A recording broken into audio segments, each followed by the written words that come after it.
Nathalie Labelle a dit que la gratitude ouvre des portes, mais l'ingratitude les referme. Au cœur de votre rubrique Instant Famille du jour, pratiquez la gratitude. Pour partager ces quelques minutes, le révérend pasteur Aimé Prudence Dido nous a rejoint sur ce plateau. Bonsoir pasteur. Bonsoir Eunice et bonsoir à tous les téléspectateurs. Nous espérons que vous allez bien. Oui, je rends grâce, je bénis le nom du Seigneur. Aujourd'hui, on parle de pratiquer la gratitude. Oui, pratiquer la gratitude parce qu'on constate vraiment autour de nous beaucoup de personnes qui sont tout le temps dans l'ingratitude. Et on croit que c'est maintenant que cela a commencé, alors que depuis la maison déjà des parents, alors on n'a pas appris à pratiquer la gratitude, à être conscient alors de la vie, de la beauté de la vie, de tout ce qu'on a reçu de la part de Dieu et être aussi conscient de tout l'amour et le service que les gens nous rendent pour que nous puissions les remercier, leur dire merci et être vraiment content alors de ces personnes-là que Dieu nous a données, de ces bénédictions que nous avons reçues.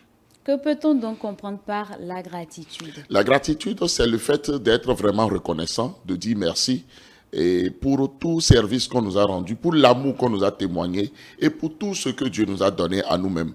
Parce qu'on ne peut donner que ce qu'on a. Si soi-même on n'est pas reconnaissant d'être en vie, on n'est pas reconnaissant de sa condition, on n'est pas reconnaissant pour tout ce que le Créateur de la vie nous a fait, on ne peut pas aussi être reconnaissant lorsque alors des gens autour de nous nous rendent un service.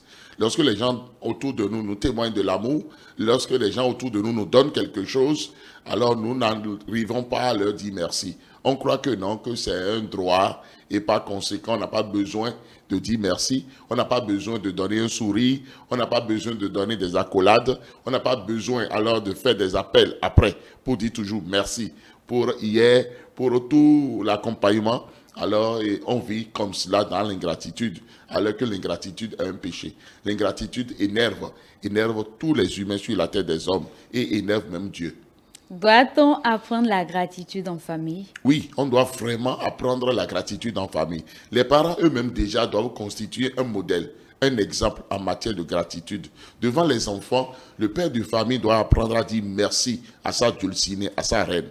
La reine de maison doit pouvoir honorer aussi son roi, son mari, en lui disant merci. Merci pour le bon papa que tu es pour cette maison. Merci pour le bon mari que tu es.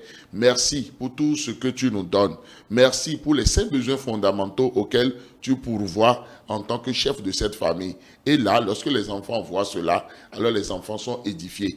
Et maintenant, les parents à deux doivent maintenant apprendre aux enfants à dire merci pour tout ce qu'ils reçoivent. Dans certaines maisons même, lorsque la nourriture est servie, tous les enfants doivent dire merci à leur maman qui est restée à la cuisine, à cuisiner alors ce repas délicieux. Et lorsque vous venez chez moi, par exemple, et que mon épouse vous sert à manger, je vous exige de dire d'abord merci avant de commencer par manger.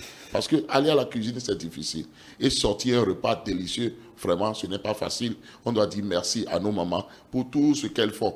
Et aussi dans la maison, c'est bon que les enfants entre eux se remercient. Et c'est ça la pratique déjà de la gratitude. Donc hors de cette maison-là, étant donné que c'est devenu une habitude, alors tout ce qu'on fera à ces enfants-là et à tous les autres acteurs de notre famille, alors ils diront merci. Et ils vont davantage ouvrir des portes. Parce que lorsqu'on dit merci, lorsqu'on est reconnaissant, celui qui reçoit la reconnaissance veut mieux faire, veut continuer par être à nos côtés, veut continuer par nous accompagner, veut continuer par nous faire du bien. Et c'est de cela qu'il s'agit. À quel âge doit-on commencer à apprendre la gratitude aux enfants? Selon déjà alors le développement de chaque enfant, alors la maman doit commencer par montrer à l'enfant comment on pratique la gratitude, comment on sourit lorsqu'on nous fait du bien, comment on dit merci, comment on est content, comment on embrasse l'autre, comment on accompagne l'autre parce que alors on a reçu quelque chose de bien de la part de l'autre. Donc c'est ça la gratitude. Ne pas pratiquer la gratitude, y a-t-il des conséquences à cela? Il y a de graves conséquences aux non-pratiques de la gratitude parce que ça referme vraiment les portes. Ça énerve celui qui fait du bien autour de soi, qui ne reçoit jamais un remerciement et ça décourage. Ça affaiblit vraiment l'ardeur de celui qui fait déjà des efforts parce qu'on ne lui dit jamais merci, on ne reconnaît pas ses efforts. Cette personne-là se décourage, désespère et cesse maintenant de continuer par faire ce bien-là. Et si c'est une entreprise, les employés désespèrent. Si c'est une entreprise, les clients même à qui on ne dit pas merci ne viennent plus dans cette entreprise-là, vont ailleurs, là où on leur dit merci d'avoir visité la boutique, d'avoir visité l'entreprise, d'avoir un contrat avec notre société. Alors c'est très important d'être tout le temps en train de dire merci, merci et merci encore. Si vous avez un conseil à l'endroit des familles de nos chers téléspectateurs, ce serait lequel? Oui, je voudrais dire vraiment à toutes les familles de la terre qu'il est temps maintenant d'apprendre la gratitude. Alors, dans nos maisons, à pratiquer la gratitude. Parce qu'il ne faut pas simplement connaître la gratitude, mais il est temps maintenant de pratiquer. Et c'est la pratique des choses alors qui devient tellement difficile alors pour les humains sur la terre. Il est temps de commencer tout doucement par alors éduquer toute notre maison à la gratitude, à la pratique de la gratitude, à dire merci, être reconnaissant et en le disant, être souriant. Parce qu'on ne peut pas dire merci en renfroyant la mine et en smatchant celui qui nous a fait du bien. Et au-delà maintenant de nos maisons, lorsque nos enfants vont grandir, ils seront de bons citoyens, ils seront de bons chrétiens, ils seront reconnaissants envers Dieu, ils seront reconnaissants envers ceux-là qui les entourent et ils vont reproduire alors toujours de bons schémas à la gloire de Dieu. Est-ce que les parents doivent remercier les enfants aussi de temps en temps? Évidemment, les parents doivent remercier les enfants pour leur donner un bon exemple. Parce qu'un enfant qui réussit bien à l'école, un enfant qui réussit bien sa tâche ménagère, un enfant alors qui honore un parent dehors, alors ces parents-là doivent pouvoir dire vraiment tu fais notre fierté, merci à toi pour tout ce que tu fais, pour que l'enfant continue de mieux faire, pour que l'enfant alors puisse vraiment recevoir ce punch-là, son estime de soi va grandir encore et l'enfant saura que les parents m'aiment bien. D'accord, on va faire le résumé de tout ceci en langue locale.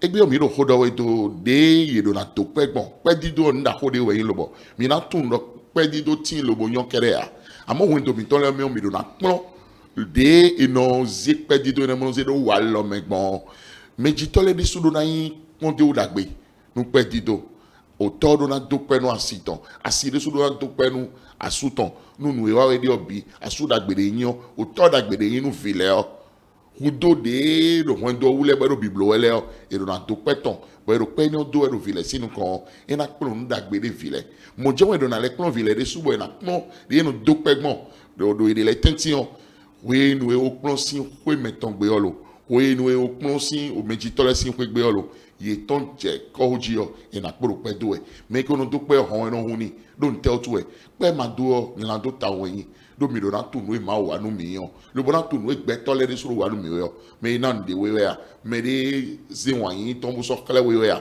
me de wa dagbe de nu we ya e do na to pe bo we nu ka pe do e do na konu lo bo na kale me ro je de vivi nu mi e na nu pe do lo bo na yan nu me bo na no nu vo pon me do dagbe wa we e o pe di do ne ya hun dan mi do na to pe. Vaincre les addictions, approche biblique et psychologique, c'est le titre de votre 15e livre, un ouvrage de 345 pages réparti en 8 chapitres. Et ce dimanche était le lancement officiel. Comment cela s'est passé? Oui, nous bénissons le Seigneur. Le Seigneur bénit ce lancement. Je voudrais vraiment profiter de cette occasion pour dire merci. Merci, merci, merci de tout cœur à tous ceux-là qui étaient présents pour honorer le pasteur Tido Prunès-Aimé, que je suis, pour le lancement de ce 15e livre. Merci à tous ceux-là qui m'ont appelé. Merci à tous ceux-là qui ont prié pour la réussite de ce lancement. Merci à tous ceux-là qui ont été empêchés, mais qui continuent d'appeler pour pouvoir prendre ce livre-là. Parce qu'après le lancement, il faut maintenant faire la promotion alors du livre. Donc, tous ceux-là qui n'ont pas pu même faire le déplacement, ne vous découragez pas. Le livre est toujours disponible. Alors, au prix de 5 000 francs seulement, il suffit simplement de me contacter et vous pourrez l'avoir. Le numéro auquel on peut vous contacter? Pour me contacter, il suffit de taper le plus 229 01 95 15 67 40 ou le plus 229 01 97 56 63 34. Rappelez-nous rapidement vos formations. Oui, j'ai 20 formations qui sont logées sur Telegram et qui vous attendent. Au-delà des audios de formation, il y a les livres en PDF qui renforcent cette formation-là. Mon premier livre aussi, du bilan annuel à la planification du nouvel an est en audio, logé toujours sur Telegram et vous attend. Tous mes autres livres sont là. Et dans mes groupes WhatsApp, je ne cesse jamais de faire beaucoup de formations, beaucoup de séminaires que je transmets alors dans ces groupes WhatsApp pour pouvoir édifier, former, recycler tous ceux qui sont dans ces groupes-là. C'est de ça qu'il s'agit. Merci beaucoup, pasteur, pour ces moments. C'est toujours un plaisir de vous avoir. Merci aussi à vous, le plaisir partagé. On a parlé de pratiquer la gratitude dans votre rubrique Instant Famille et j'ajouterai à tout ce que le révérend a dit que la gratitude est non seulement la plus grande des vertus, mais aussi la mère de toutes les autres. Et c'est la fin de votre rubrique. On se retrouve juste après ceci.